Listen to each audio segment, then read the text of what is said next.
All right, what is going on, guys? It is Adam aka Marf, and this is Marfoogle News. So, wanted to come with you with an update about Cascadia subduction zone. And as you guys know, I've been following Cascadia for years, and that is partly due to the fact that not only have I talked to people that are close to this, I've actually interviewed big names as far as experts, people that have their own TED Talks about the subject. But I also started off on my journey talking about this because I knew a FEMA and military liaison that essentially said that the military believed it was actually overdue by even a few years.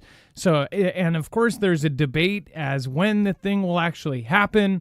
There's been a lot of really odd signs that this could happen. Why it's important is we're talking about a 9.0 plus a tsunami that is now going to be in places over 125 feet at the very least. So that is in places where, like Mo Clips, Washington, where they actually moved evacuation points because of the jetty that will launch the water even higher than that. That is a evacuation point that was on limestone, 125 feet up.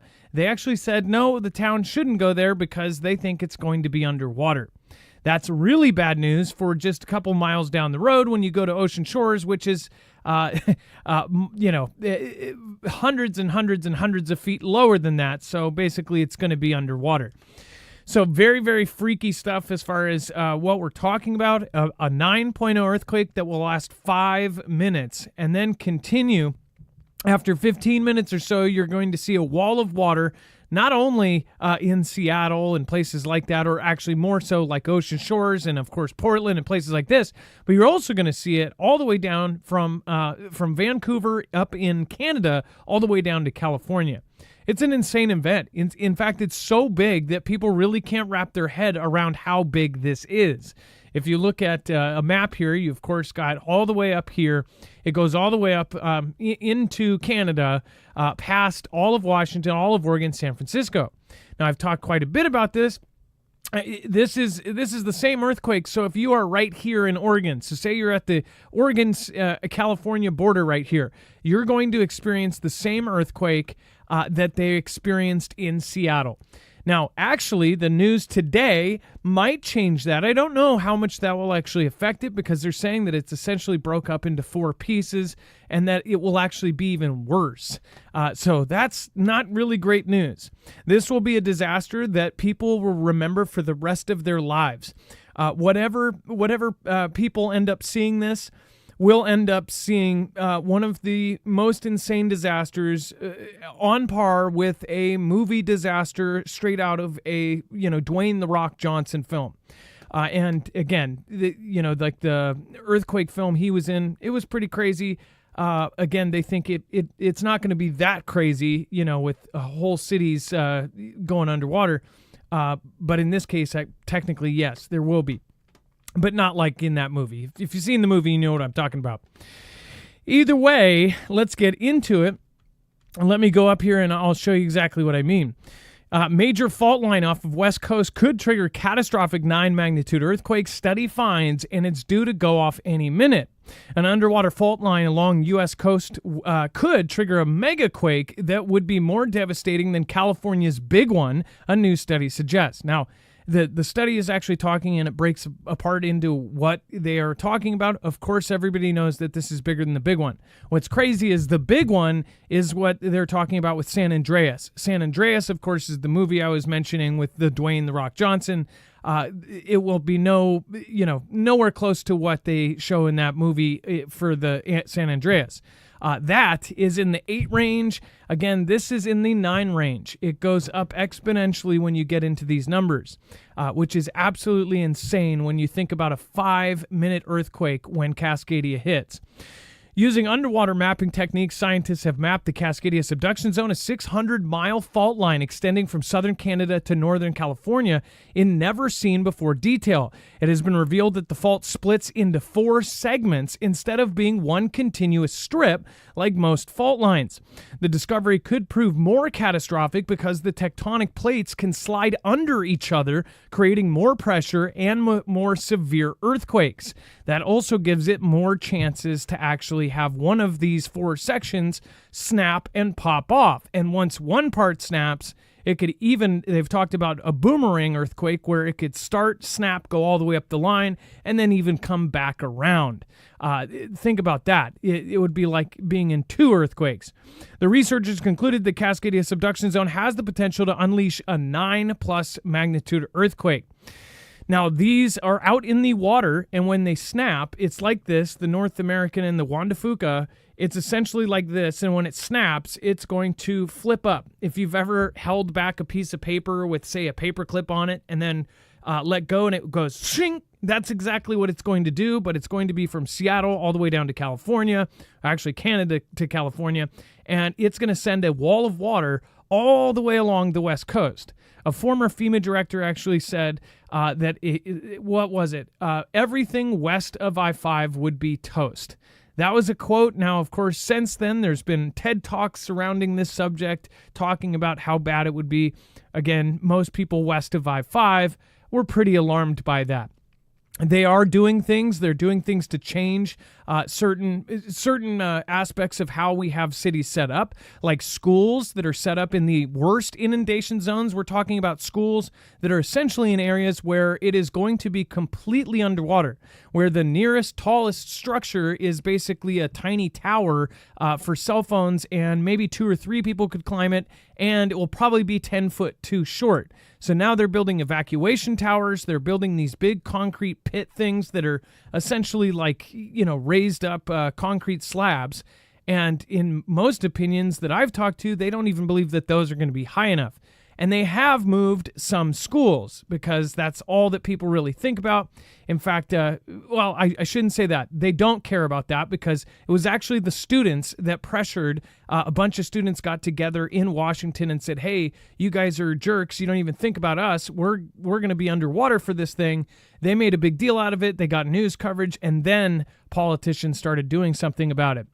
As far as retrofitting all of these areas, when this happens, anything that is not retrofitted and say brick buildings, if they're not reinforced with any kind of rebar or structure, you're going to have a bunch of brick buildings that are basically going to crumble into sort of a dust paste type thing. Which is also something it brings up as far as when this happens. This is something that will cause issues outside. If you survive the earthquake, you survive the actual wave, then you have all of the buildings collapsing, all of the unnatural chemicals and different things that may explode, all of the different fuels, all of the different building materials that are going to smash. If you can kind of imagine like 2001, that event when the building was taken down there, when that went up, when the dust went up in the air, that dust was actually just as harmful as standing in front of a freaking microwave. It was really bad. That dust ended up giving people all sorts of diseases and things or conditions afterwards to all of the people that were helping clean it up. There was asbestos and all sorts of things and all sorts of chemicals that you shouldn't breathe in. That's essentially going to be every metropolis on the West Coast. So on top of surviving everything, say you got it, well, then you're going to want to get out of there because the air quality is going to be so bad that it's going to be a disaster in itself. And there's not really a way that, you're not going to get help from in-state. I actually went to FEMA Region 10. I talked to somebody who was a guard there, and they told me that, look at what's back here. They pointed back behind them, and they said, we're not going to have help. We don't have all the supplies. This is it. This is the place that they're going to have all of the stuff. And look, there's not enough stuff to support our entire state. We will have to get out-of-state help when this happens. Which makes a lot of sense since you've got 21 states preparing for this event when it's only going to affect 3 or 4. Well, that doesn't sound right. That means that it's going to be way, way bigger than you think. Again, this is something that has been going on for years, and of course, times have changed. CV happened, and we all got locked down. A lot more people know about this than when I first started talking about it. When I first started talking about it, people did not know what the really, really big one was. Now, luckily, there has been a lot of coverage, but people do not care about earthquakes. They do not think about them. Well, this one being at this crazy level, almost every month we have at least a story coming out about how they're finding exactly what I was telling you guys 4 or 5 years ago, that it is more and more confirmation that this thing is closer to going, and basically snapping than it is to 150 years away, like some have said, right? Again, everybody that follows this knows that, this is something that is unpredictable. So, yeah, hopefully it will be 150 years. But many people believe that they know a whole lot more than we do. And if this thing goes off, then it would be really bad. Not to mention, we have talked about the potential of an adversary actually purposely trying to trigger something like this. That people believe that would be possible, and it would be kind of the perfect crime. If they were able to do it the right way, you would be able to take out the West Coast, put it into sheer chaos, and this would be at blame.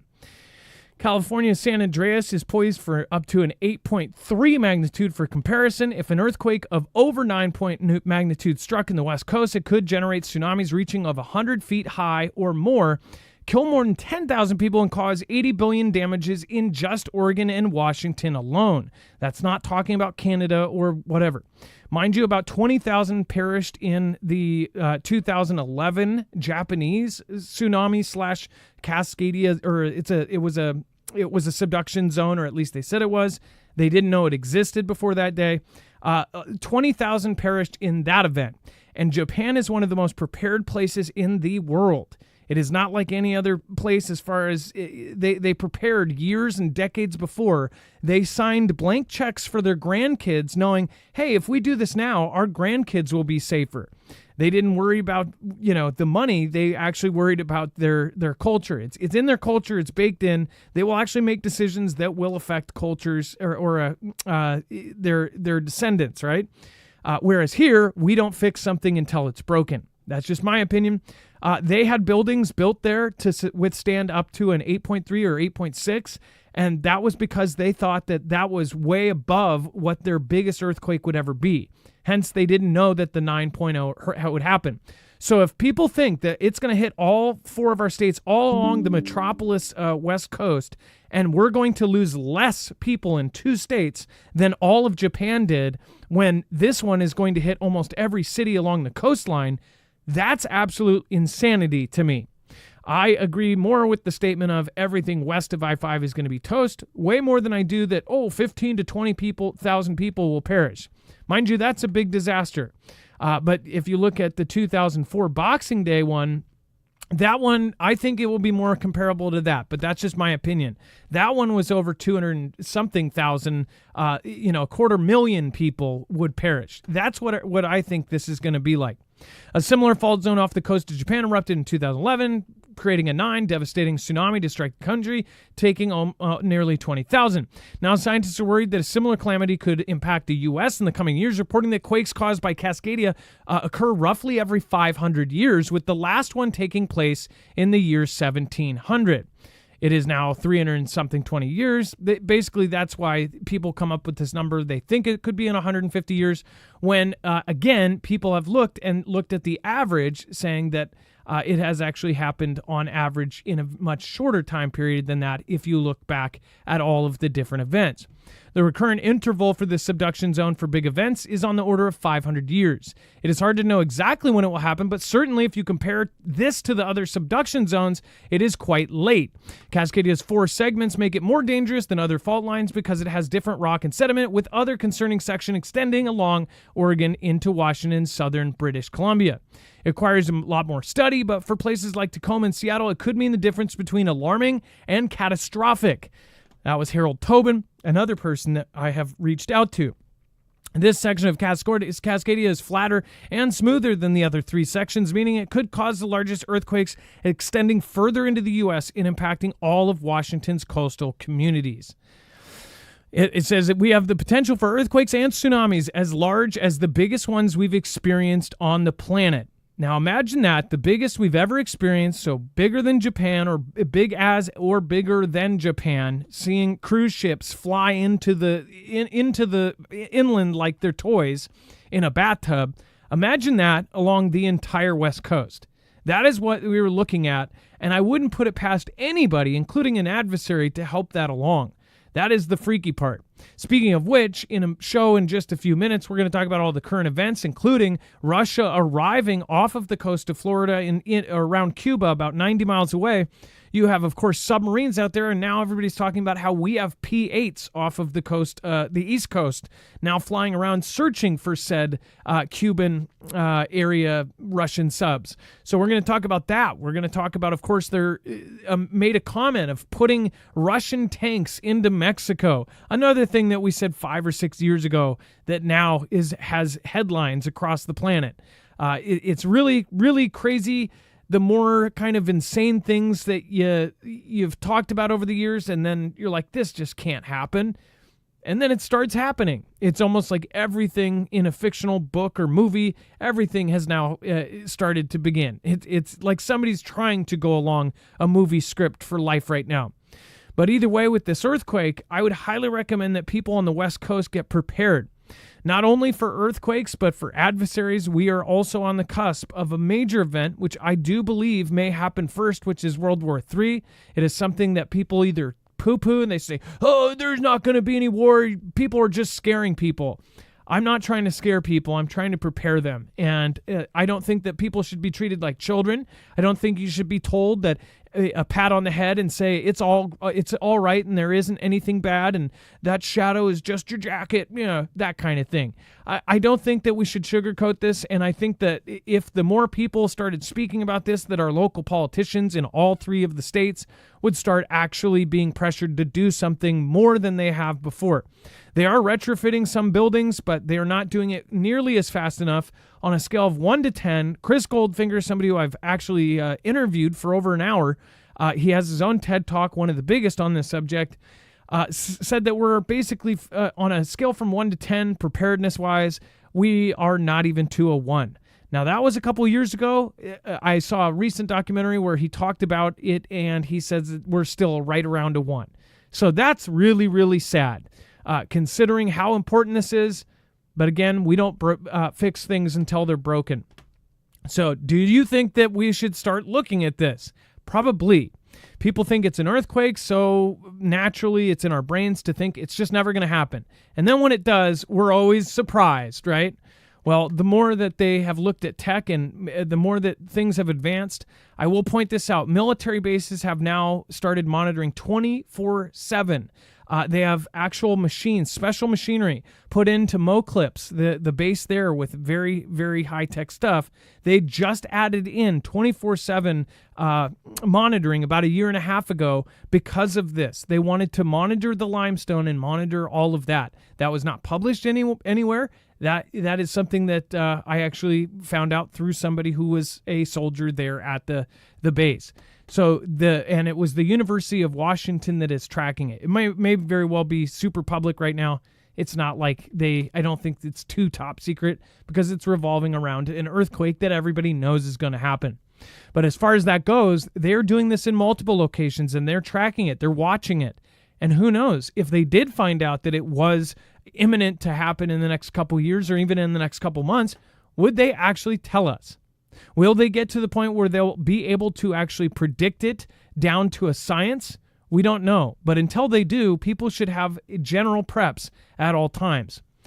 If you guys want to support us, we're independent media. And again, if you want to support my mission to let people know about this, you can always go over to affiliates, share us out, subscribe. Again, our affiliates, we all have different affiliates that help you survive through a disaster. Definitely right now, go check out EMP Shield. Go to marfooglenews.com/EMP. This will protect you against electromagnetic pulse and a Carrington level event from sun.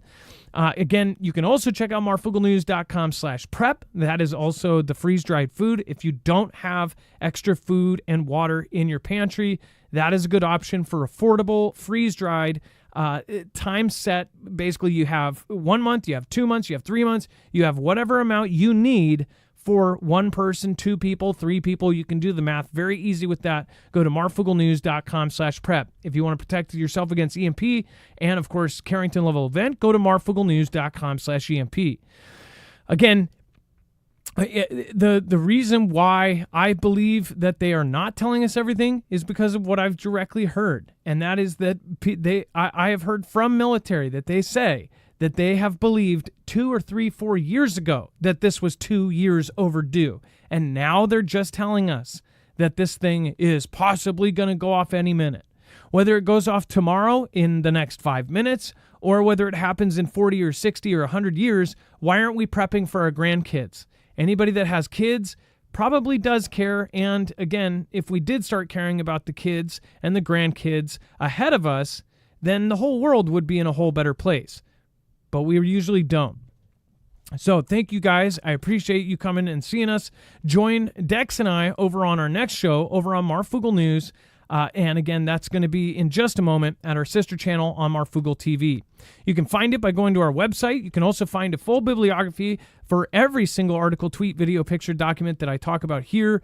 And of course, on the next show, just by clicking on today's thumbnail. Thank you guys, and thank you for anybody that supports and shares and subscribes. Appreciate you. Love you. Be safe. Be prepared. And Marf out.